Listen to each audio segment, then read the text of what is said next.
Hey, what's up guys? John here. Wall Street Journal reported that maybe you should skip breakfast to save money. The CEO of Kellogg just came out on CNBC and told Americans to offset the rising cost of inflation, maybe you should eat cereal for dinner.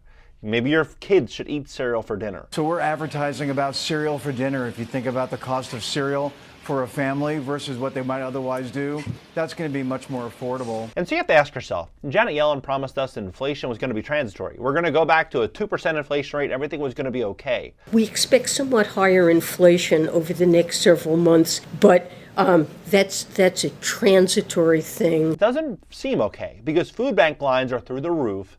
Demand for food stamps and SNAP benefits and welfare are at levels in which we've never before seen. You have to ask yourself, well, how can Americans hold on to their cars, the average car payment being over $700 a month? How can they pay the rent that has doubled over the last several years? I don't think they're going to be able to. Look at the rising price of cars. Sales are strong, but many Americans are having trouble making the monthly payments. 1 in 4 Americans are struggling to pay their rent. Instead, what I think is going to happen is Americans are going to start prioritizing feeding themselves over feeding their creditors. Take a look at this video of the CEO of Kellogg. This is unreal. When consumers are under pressure. So some of the things that we're doing is first messaging. We got to reach the consumer where they are. So we're advertising about cereal for dinner. If you think about the cost of cereal for a family versus what they might otherwise do, that's going to be much more affordable. Think about that. Cereal for dinner. I'm going to break this down. I'm going to show you exactly what's going on because I think we are in a period in this economy which we've never before seen. We've never seen affordability problems at this level. And when you look at all the changes that are incoming in 2024, you can see one thing and one thing clearly. Things are about to get a lot worse. And when everyday Americans hold up a majority of basically all the assets, cars, houses, I mean, most of it is held by the middle class. And when you have the middle class struggling at a level in which they've never before struggled, what are they going to do with these assets? What are they going to do with all this? They're going to have to walk away. That's what's going to happen. We're going to see millions of people walking away from cars, homes, businesses as the world gets harder. I'm going to break this down and give you the facts. Please hit the like button. YouTube will share the content, educate more people about what's going on in America. And if you'd like to fix your credit, we would love to help you at my company, GreatCreditFast.com. That's GreatCreditFast.com. If you have late payments, medical bills, charge-offs, foreclosures, bankruptcies, repossessions, or any items on your credit report that are negatively impacting your credit score, book a call below. We'd love to give you a free strategy session. Take a look at this. So Denver, food banks is higher than ever, right? Demand for Denver food banks higher than ever. Emergency services change amid migrant influx, right? So all these new people as well that we are feeding, we can't even feed our own people. Then as millions wait on food stamp approvals, Fed tells states to speed it up. And this all came up, by the way. This is today, February 23rd. This is today, February 23rd. Understaffed agencies shake off pandemic cobwebs, delaying aid sometimes by months. Alaska has some of the most expensive groceries in the country. Many rural Alaskans depend on food stamps, and many grocery stores rely on customers' use of those benefits to support their business. So when the state delayed residents' requests for food aid months at a time, the crisis threw entire communities into disarray. We are seeing increased demand at food pantries and soup kitchens, says Rachel Miller, Chief Advocacy Officer of the Food Bank of Alaska, which provides food to partner organizations across the state and helps Alaskans apply for food stamps. There's a huge strain on the system. The backlog has had a direct effect on people's ability to eat and food banks' ability to serve themselves, right? Then this came out 2 days ago. Local food banks could have to have a wait list as WSC program faces a $1 billion shortfall. $1 billion shortfall. Philadelphia, we are just weeks away from potential government shutdowns. Much deadlines are quickly approaching as Congress tries to agree on national budget. Federal benefits like WIC, the Special Supplemental Nutrition Program for women, infants, and children could be in jeopardy. Local food banks that receive federal funding would have to make up the difference. At the same time, the price of groceries they buy is increasing. The Director of Development at LCH, Health and Community Services, joined CBS in Philly. For many of our families, we have to decide between purchasing food and getting their health care. And what is this going to mean for, let's say, for example, auto lenders, right? Millennials losing their car. Came up 3 days ago.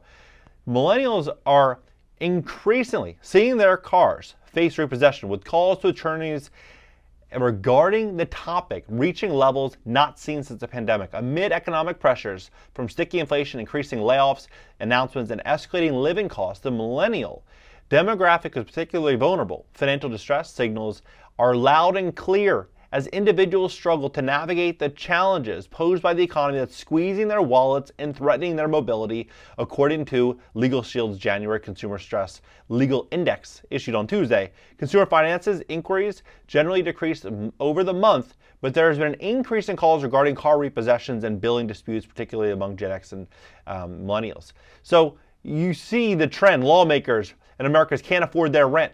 It's all going to continue to get worse. It's all going to continue to get worse for leveraged landlords. It's going to continue to get worse for, car lenders, credit card companies. And what's going to ultimately happen is we're going to continue to see credit conditions contract. That's what's going to happen because they're going to start looking at the writing on the wall. I mean, look at this. Single mom Caitlin Colbert watched as rent for her 2-bedroom apartment doubled, then tripled, and then quadrupled over a decade in Denver from $750 to $3,300. I hope she's not paying $3,300 for this because this apartment looks, nothing special. Every month, like millions of Americans, Colbert juggled her costs, pay rent or swim, team fees for one of her 3 kids, rent or school supplies, rent or groceries. Colbert, a social worker who helps pay to stay financially afloat, would often arrive home, notices of a 30-day to pay rent, and a late fee or face eviction every month. You just got a budget, and then you still fall short, she said, adding what became a monthly refrain. Well, this month, we have at least $13 left. $13. The average cost to inflation on an American family is $1,000 per month, just over $1,000 per month. So you start to look at this, you can see the trends, where we're headed. The economy is so great. Why are evictions soaring?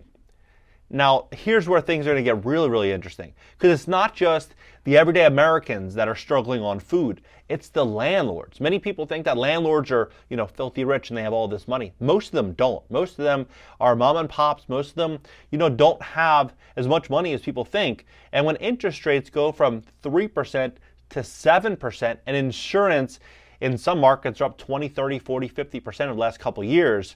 And then you have taxes going up 10, 15, 20%. And then you have vacancies continuing to rise, evictions continuing to grow, the cost of fix-up units continuing to get more and more expensive as labor costs rise. You have all these headwinds coming at landlords at the same exact time where tenants are, unable to pay these really high rents. So what's going to happen? We're going to just start seeing a lot of pain coupled with the fact that we have 50 years a 50-year high of apartment completions coming over the coming years. So you're going to see millions of apartments hit the market over the next several years. Millions. And not just apartments. You're going to have a lot of people that simply can't afford to stay in their homes. They don't have the equity to sell. They're going to try to rent out their homes. You're going to see a lot of retirees. You've heard of the silver tsunami that don't want to sell their properties. They don't want to get hit with a large capital gains bill. And they don't know what to do, so they're just going to rent out their homes. You're going to just start seeing a lot more rentals hit the market, which is going to put a lot of pressure on landlords that bought 4 caps, 5 caps, 6 cap deals. Very, very, so-so deals, or some would even argue bad deals. I would be one of those people, especially when you look at, what's happening right now. When you're buying a 5 cap in markets where, rents just skyrocket like Austin, Texas or Salt Lake City, now you're seeing rents year over year down. Salt Lake City, 20.75%. Imagine buying a deal in Salt Lake at a 5, 6, 7, 8% return, even an 8% return, which is considered good, down 20% over the last year. Right? You have Austin down 12.53%. You have 120,000 apartments coming to market in Austin. There's presently 237,000 apartments there. So they're going to increase supply over 50% over the coming 12 months. What is that going to do to rental prices? Coming down, right? And with it, many landlords. Raleigh, North Carolina, down 12%. Las Vegas, down 9.27%. Houston, down 8.75%. Memphis, down 7.75%. Denver, 7.69%.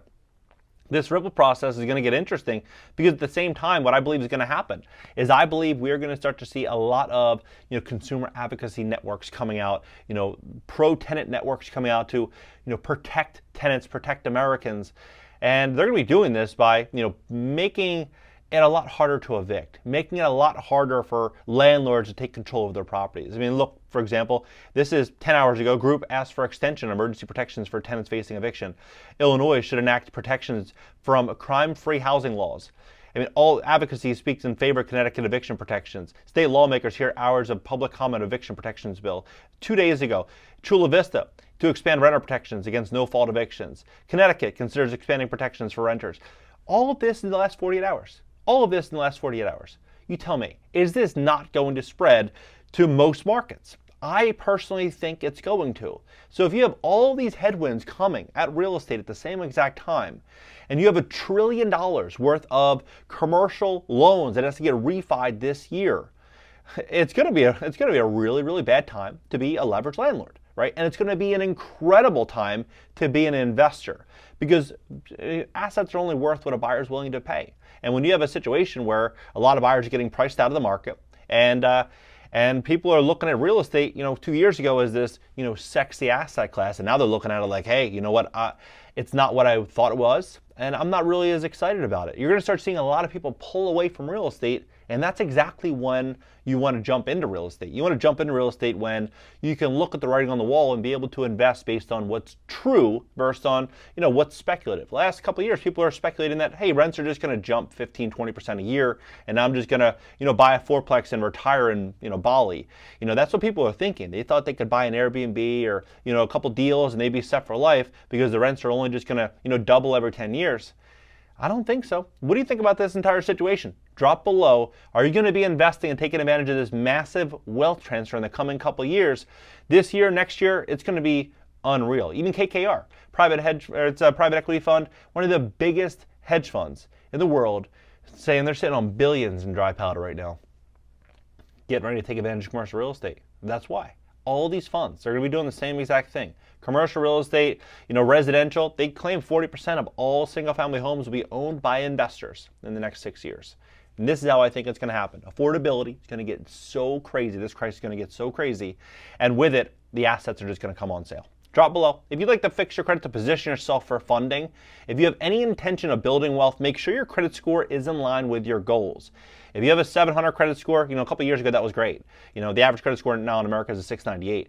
When you have a credit score that's around the average, 680, 720, you don't want to be near the averages, especially when the averages in America, the average people in America are getting hit. You want to have credit, 780, 800, 810. You want to be top tier borrower so you can go out there and actually get funding. So if you have any issues on your credit report, late payments, medical bills, charge-offs, collections, foreclosures, bankruptcies, any issue at all, book a free strategy session below. Love to see how we can help you. Catch you in the next video.